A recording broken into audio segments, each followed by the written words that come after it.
Today's video, I'm going to help you decide which are the right wedges for you. Keep watching and find out.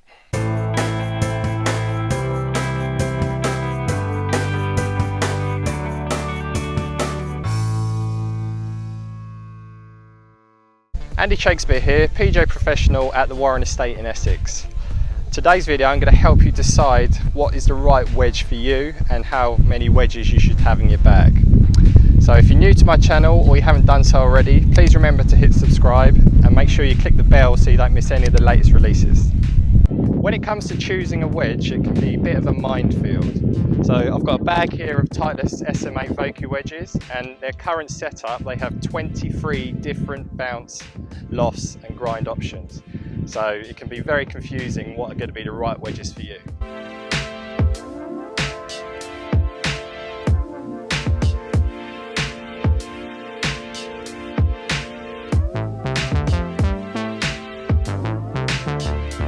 A good place to start when we're picking our wedges is to decide how many wedges you actually want in the bag.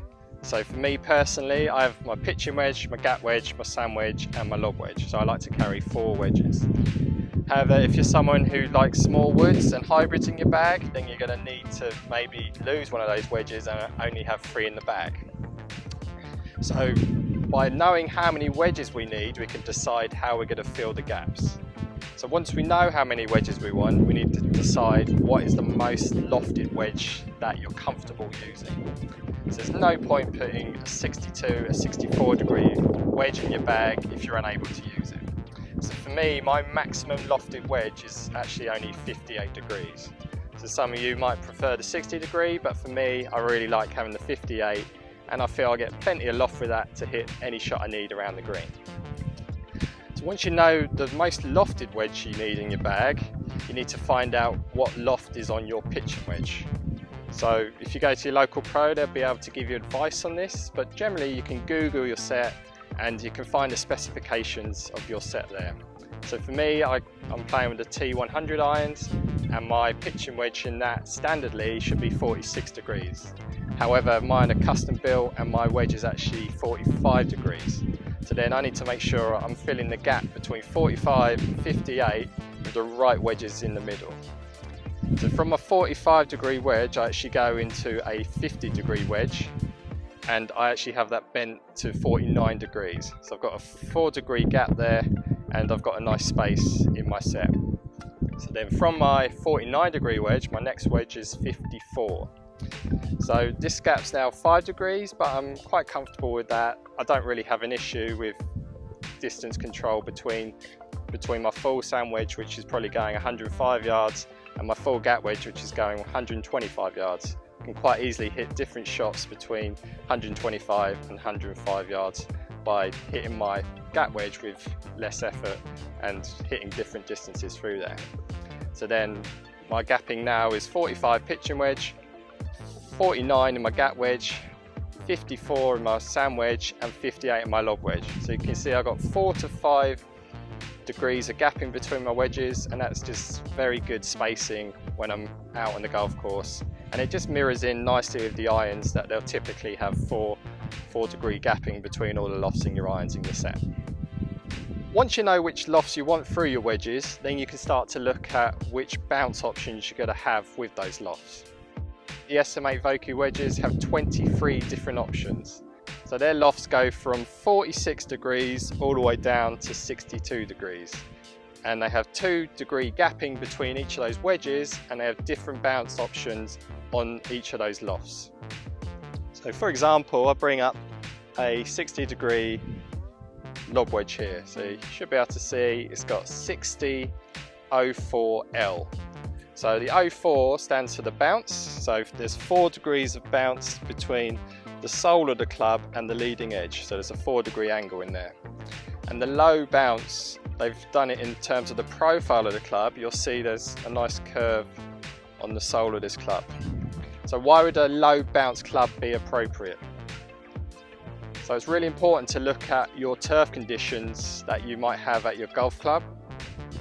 You can see here at the Warren that it's quite dry at the moment. We haven't had rain for a few weeks.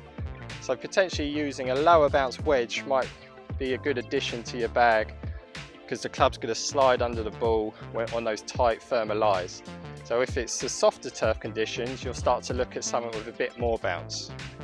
So going into the bag here, totally on the other end of the spectrum, we've got a 60 degree, so it's in the black there, and that says 60k, and that's 14 degrees of bounce. So that's a massive difference between the lob wedge that I've just shown you, which had 4 degrees bounce, and this one's got 14 here. So why would we need this much bounce in a set? So having this much bounce will be good for soft turf conditions because it's going to stop that club digging in, but on a firm ground it's going to be much more difficult to use. Another reason to have a club with this much bounce is going to be great to use out the bunkers. So the more bounce you have in the bunker, it's just going to help the club glide through the sand rather than getting stuck in there. So this is probably a more popular club in America where they have much softer ground conditions and soft bunkers, but in England, especially on links courses and firm turf areas, we'll be looking to more lower bounce wedges. I just showed you the two extremes of the scale and the 60 degree wedges there, and now I'm just going to give you the options in between that you can get in that 60 degree wedge. So what I have here is, if we go from the bottom upwards, so we had the 60 degree 04L bounce, so then your next lowest bounce wedge is the 6008M.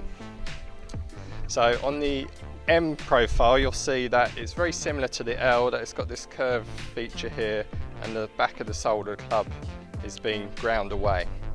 So this has now got 8 degrees bounce, so I actually use a 5808 degree wedge because I like the way I can lay the club tight to the turf, and also I can open it up without too much bounce being presented. So then moving into the next bounce up, it's the 60 degree 10S. So suddenly another 2 degrees of bounce, and you'll notice on the back of this club is that the back profile of the sole is being ground away, but it's not in this curve feature like it was on the M and the L. So we're nearly on a full sole now, but we've just got a little bit more bounce there. And then finally, a new addition to the bag of the SM8 wedges is the 6012D. So basically this is a very similar profile to the M, but it's just a fatter version of it, I'd say. So there's 12 degrees bounce there rather than 8, but it's still got that same sole profile as the M. Moving to the other end of the spectrum, we're going to look at our pitching wedges and our gap wedges. So I'll just show you the 48 degree wedge here, and it says 10F. So F stands for full bounce, so you'll see that there's no ground off feature on the back of the sole here, it's just a complete sole. So in Vokey wedges, 52, 50, 48 and 46, they only offer in the F bounce option. But you can, however, get different amounts of bounce in that F grind. So they offer 08, 10 and 12 depending on the loft. So the reason they do this is that this full bounce option will just sync nicely in with the bounces you have in your irons. And it's a club you're probably not going to manipulate as much around the green by changing it, opening it up, changing the loft. So you don't really need that feature of changing the sole profile to suit the opening and closing of the face. Okay, I've explained all the different features of the wedges we have here, and you can see how it might start becoming a bit confusing what's going to be the right wedge for you. So I'm going to give you a real simple way of helping you decide what wedges are going to be right.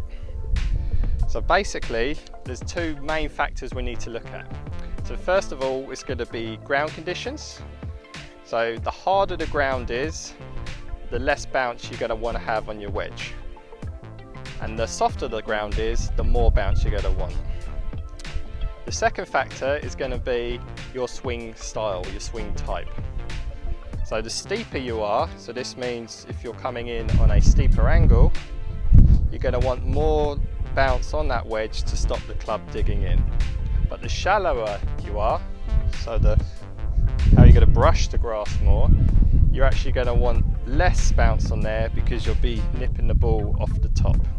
Let's just show you that now with a couple of shots I'm going to hit here. So I'm going to start off with the 60° 04L bounce wedge. Low bounce is going to suit this shallower angle of attack, and it's also going to suit these firm ground conditions we have here. I'm going to keep it nice and shallow. You can see I've picked the ball off and it's flighted really nicely and it's got a lot of spin, so that felt fantastic. So other end of the spectrum is a 60° K. So moving into the K, if I go shallow again, there's going to be a lot of bounce there, so I'm going to have to be really precise with my strike. So all of a sudden the strike was not too bad, but I just really felt that the bounce kicked the ball up in the air. You can see how the flight was quite different. So I moved back again into the L on the lob wedge, and I'm going to change my angle of attack to steep. So because the ground conditions are firm, it still suits this wedge on a firm conditions, but I still might feel that the clubs could get a bit stuck in here. So I felt really pinch off, but the interaction on that steep angle wasn't as good as the previous shot by going shallow. Moving into the K, and if I go nice and steep, I've got these firm ground conditions. Hopefully this one should react a bit better than the one before. So all of a sudden, where the K wedge didn't feel good on the shallow strike, it felt really good on a steep strike. So even with the firm ground conditions, it was nice to have that K option there. Those shots I just hit there just showed you how different swing styles and different turf conditions will suit the different amounts of bounce on the wedge. But also the Vokey wedges have these different letters for the different profile of the bounce on there. I'll just show you that I use a 5808M degree lob wedge. So I've got the 60 option here in the demo set. So if you remember, it's got that curved profile on the bottom. So what this allows for me to open up the club face and still have the club sitting flush to the ground, so that I'm able to pick up the ball even on a tight line. So if I hit one here,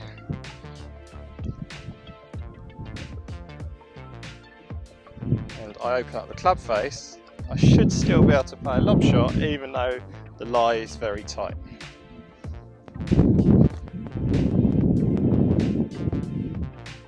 See how that really popped up nicely and the strike was really nice.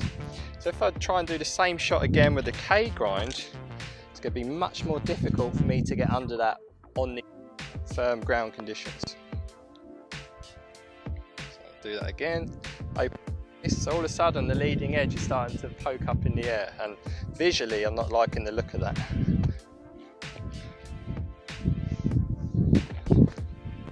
So proof is in the pudding there.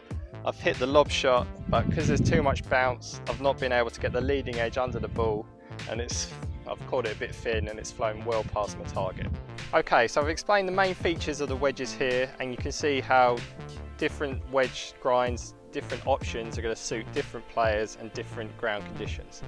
So when the pros are out on tour, they're actually probably using different wedges at different tournaments due to the turf conditions.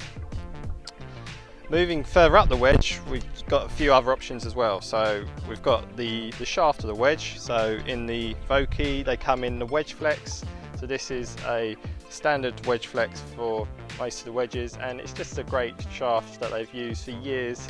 It's been proven to be great, and it's probably an option most of you would take. They also always offer the custom fit option, where you might get the same shafts as you have in your irons. So for me, I have a matching shafts in my wedges, and I'll make sure that they match up nicely with my irons. So I've got the C-Taper 130 X-Flex. So that goes all the way through my bag from my 4-iron all the way down to my lob wedge. Moving into the aesthetics of the wedge, we've got different types of finish on the head here. So I'll just show you the three options that I do have here. So I've got the Tour Chrome finish, so the nice shiny option. And then I've got the brush steel finish, which is kind of this coppery colour. And then you've got the jet black finish as well. So just be aware of the jet black that you will end up with a bit of a stripe mark out there, and that will get a bit of discoloration, but it doesn't really affect the performance of the wedge at all. Another option of wedge they offer is also the raw finish. So that's a wedge where the head will actually start to rust. A lot of guys on tour like that, they just like the feel of that wedge. Generally, feel wise, they're all going to be very similar, and the reason why they offer these different options is going to be personal preference of how it looks to you. So you might like a darker wedge because you don't want that shiny wedge and that reflection when you're laying the club on the ground that you sometimes get with a tour chrome finish. Hope this is giving you a bit of a better understanding of all the different options of wedges there are and what wedges should be right for you. So another great feature Titleist offer is on their website. There's a wedge selector tool which will ask you a series of questions of what you're looking for from your short game, and that should just help give you a few options of a good starting point of what wedges you want in your bag. Failing that, I'd really recommend going and getting fitted for wedges. So it's probably something you might not have thought about before, but having the right wedge can certainly save you a lot of shots around the green. Thanks for watching this edition of Shakespeare Short Game Secrets. Please subscribe to my channel if you haven't done so already, and make sure you hit the thumbs up if you like this video. Any comments, put them below, and look forward to seeing you soon.